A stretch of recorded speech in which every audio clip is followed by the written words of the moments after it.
So regarding this Harbor Freight wood splitter, it tends to leak on the smaller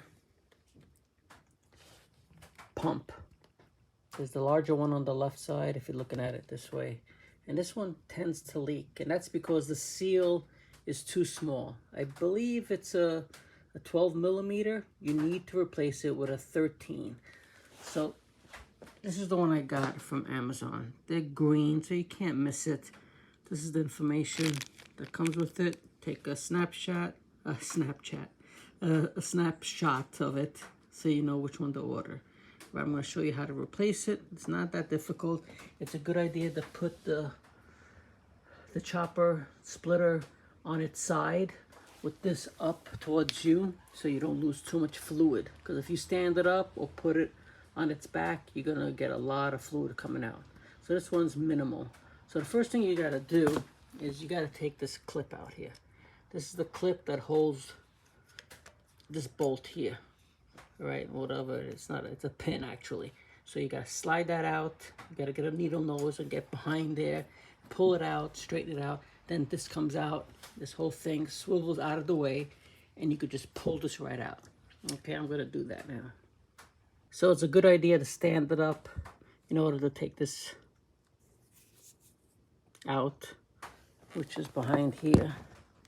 See, you can see it right there where the hole is and that pin. You got to pull this out. So you might have to straighten it out and then pull it out. Now you can take this pin out. All right, see? So you understand that goes through that hole and holds it in place. Okay, now you can just lift this over like that. See, it's out of the way. Now, don't, like I mentioned, don't pull this out until you lay it down flat, okay? All right, so now I'm going to pull this out, and I'm trying to think to lessen the fluid from coming out. Maybe I'm gonna pump this up. That way it'll be less space being used inside the canister when you pull this out, so that the fluid can drain further down. Let's do that. Let me get my extension here, crank it till this goes all the way up, and then I'll pull this off. That way I have less fluid coming out. All right, so now that I have this extended all the way, it should lessen the fluid in here and also the pressure. So when I take this out, not too much will come out, but I'm sure something will come out. So let's pull it out slowly. Wow, that came out real quick. See, you're gonna have some coming out. So this is the O-ring I'm talking about. You gotta replace that. It's pretty simple. You see there's a plastic one right below it. That you leave. You just take out this one. And you might need like a pick or a little flat screwdriver to take that out and replace it. Okay, so this is the pick I'm referring to help you take out that O-ring. And when you replace it with the new one, it's a good idea to just, put some fluid on it, hydraulic fluid, just to make it easier to slide on. Okay, now let's try to put this back in. See if it's difficult, because it is a little larger, just by 1 millimeter. Let's see if it fits in there.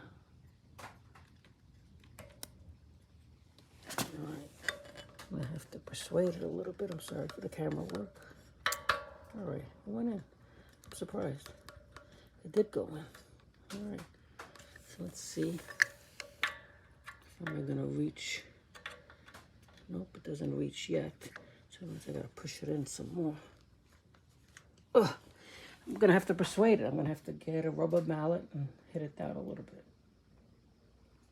So it didn't take much with a little help with a rubber mallet. Just tap it down till it matches the hole so you can put the pin back on.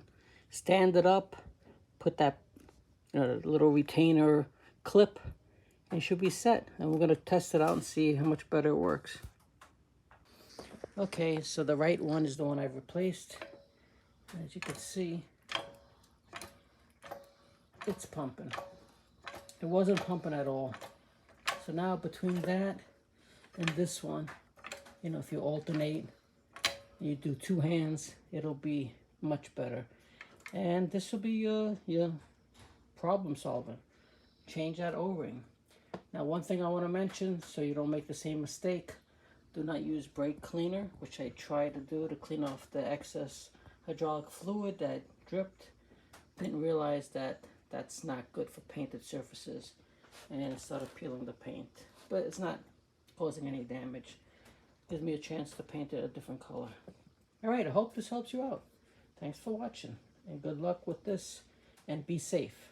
Wear goggles.